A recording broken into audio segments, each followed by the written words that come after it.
Hello everybody, welcome to a video from the Diamond Dust Minecraft server. I'm Joe Border and today we're taking a break from Minecraft and focusing on something that has been driving me completely batshit insane for the past few weeks. This is the loading screen from the Mob of the Dead, the new Call of Duty map, and as you can see on it there's a lot of information there written there. And I'll cut right to it. There is an encrypted message on the very right hand side there. You can see there's a small box with some numbers in it, and above it, just on the right, there is some letters, ADFGX, FFG, all that crap. I'm going to go into detail because this problem's been plaguing me for a while, and I'm going to try and explain my steps and how I've come close to figuring it out. But I will say from the off, I have not solved this cipher, and to my knowledge, nobody has. But I've come quite close. I'll tell you what I've done, and if anybody else can go from there, fantastic. So let's get to it. So when we look at the cipher close up, we see that it's made up of only 5 characters: F, G, X, D, and A, in the order that they appear. Now, there's a lot of other videos about this, you can go and watch them, they'll probably explain it better than I do.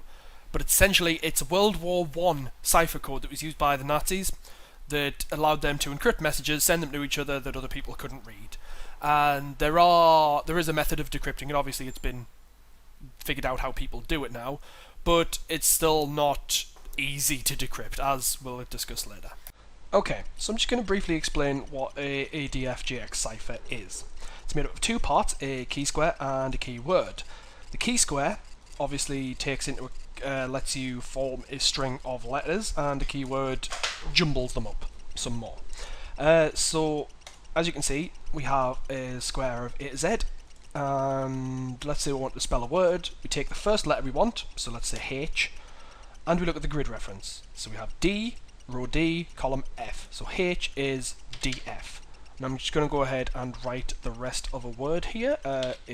AX, FA, FA, FG, and that spells the word hello. So, say we want to mess this up a little bit more, because at the minute all someone has to do is look at this square and go, oh yes, DFX spells hello. So we think of a keyword, and a keyword has to be a word that has no repeating letters in it. So for instance, hello itself couldn't be a keyword because it contains 2 L. Apple couldn't be a keyword because it contains 2 P's. You can't use the same letter twice in a keyword. So since it's a Call of Duty thing, I'm going to make the keyword duty. Now, the next step is to write the keyword in a table, like this. As you can see, I've already made the table before, because this is around about the 10th time I've recorded this. So, what we do now is we take the the formulated message there, and we write it one by one, each time into each letter into this grid. FG. Now we have blank spaces at the end. What we do with the blank spaces is leave them blank. I'm just going to write an asterisk there just to indicate that is a blank space. So in order to encrypt this a little bit more, we take our keyword and jumble up these columns accordingly. What you basically got to do is make each column stay together, and then sort the keyword into alphabetical order according to its letters. So let's say D-U-T-Y, well Y obviously comes at the end and D is probably going to come first, but T comes before U, so we copy and paste the columns. The spreadsheet becomes noticeable here, and then it becomes D-T-U-Y. Now you can see why you can't use repeating letters, because obviously if these were 2 L's, for instance, how do you decide which one comes first? And then when you're deciphering it backwards, how do you know which one comes last? It's, so that's why you don't use repeating letters. And that means now if you write this back out, obviously left to right, it becomes DAF, DAFX, FFAA, F asterisk, G asterisk, obviously because those are the 2 blank spaces there. And you can see that's a totally different message to what we had before because of the use of a keyword. So, how does this relate to our code? So we can see in the message there that I think is from Al's journal, you see that there are 6 columns that are going across, and at the very bottom there are 4 blank spaces and then AF. Now what this indicates is that the last 2 columns are the first 2 columns, and that helps towards us deciphering a keyword. But also what we can tell is that the keyword is 6 letters long. And that means that we're looking for a 6-letter word when the first 2 letters are further along in the alphabet than the other 4. And that narrows it down quite a lot. So, what did we do? I was working on this with my sister, and she found a website of 6-letter words. Now there are, I'm gonna say thousands here, thousands of words, and only of course some of them are usable.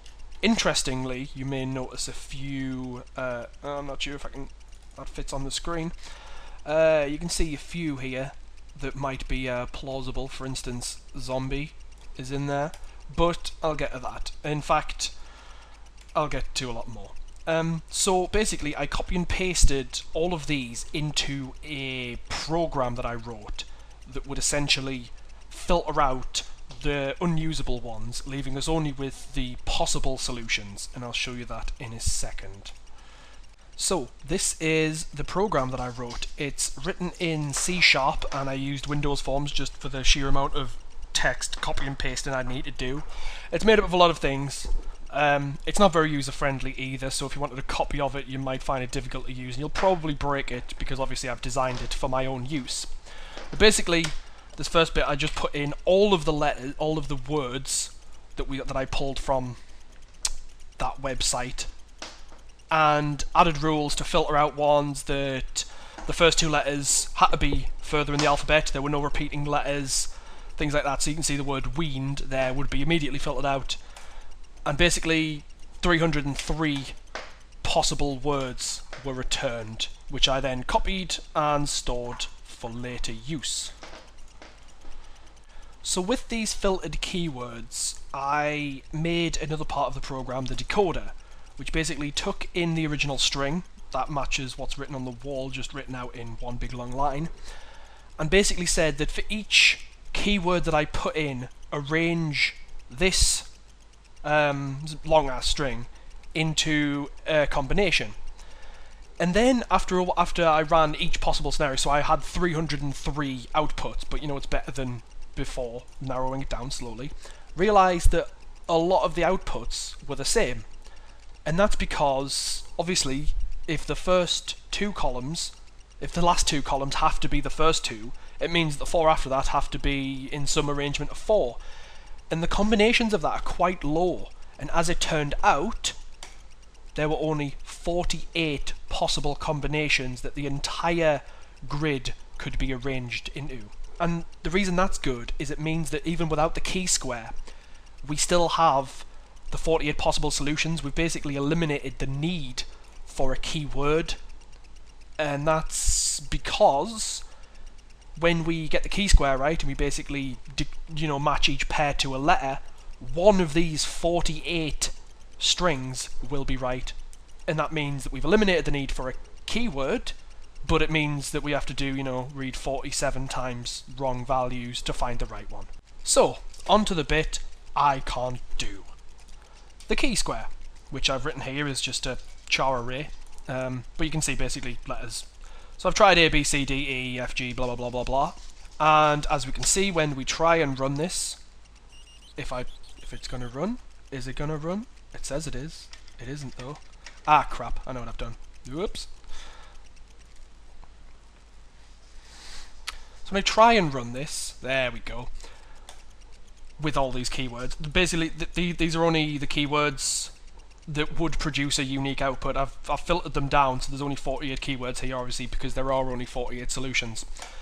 So trying to translate it using this key square yields these strings, and they're pretty nonsensical. They're just crazy. You can pick out the odd word somewhere. For instance, there's runs, slosga, and then it goes crazy towards the end. So one of these will be right. Obviously one of them is the right combination, but it means that our key square is not alphabetical, and it is in fact something random, and that opens up a whole new can of shit for all of us to deal with, because it means that even though we found our only 48 solutions, we now can't decode them because the key square's not right.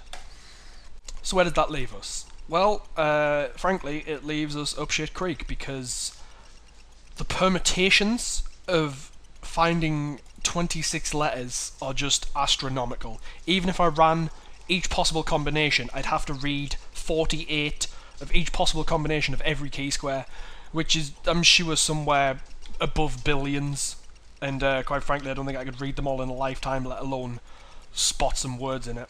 So what I did was I tried to assign frequently used letters to the most frequent pairs, and that seemed like a good idea at the time. If I just copy all of these,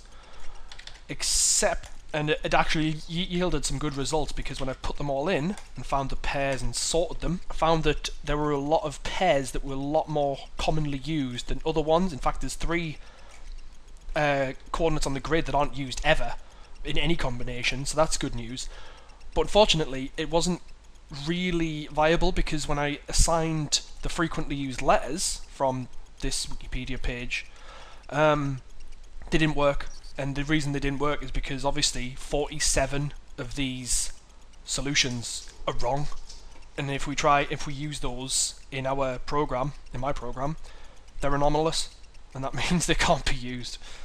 The next idea I had was to just do one solution at a time, and that would have worked if not for the fact that this string is actually quite short. Bear in mind that 2 letters equals 1 letter of the actual message. There aren't enough letters here to basically assign the right letter, a right commonly used letter to a pair, because you can see there's 3 5s there, there's some 3s and 2s, a lot of 1s, and there's a lot of 0s, so just assigning them to the first in the grid is just not going to work, because that could be E, that could be E, that could be E, that could be T, that could be, you know, for all I know, this could be Z. So difficult to do, not really going to work doing one at a time or doing all of them at a time. So where does this leave us? Unfortunately, nowhere. Without a working key square, we are, up shit creek without a paddle. There are far too many combinations to even possibly calculate what this could be. Guesswork is not going to do it. Trying to find the most common solution is going to work without the keyword, although with the workaround we just need the key square. So we're kind of double-edged sword there. We're just stuck. I thought there might be some kind of clue in Al's journal, but this picture is really poor and quite small on the main menu of zombies, so can't see that. I thought this cell code would be, relevant, but it's not. It's just someone determined this the other day, and it was using the Hill cipher, and that didn't yield anything. These were just letters from the inmates. So we're stuck. If you have any suggestions, please contact me. I think I might release my program allowing you to put in your own letters in the key square to try and figure it out. Otherwise, I'll post everything I have online, and please contact me if you come up with anything new. Good luck, everyone.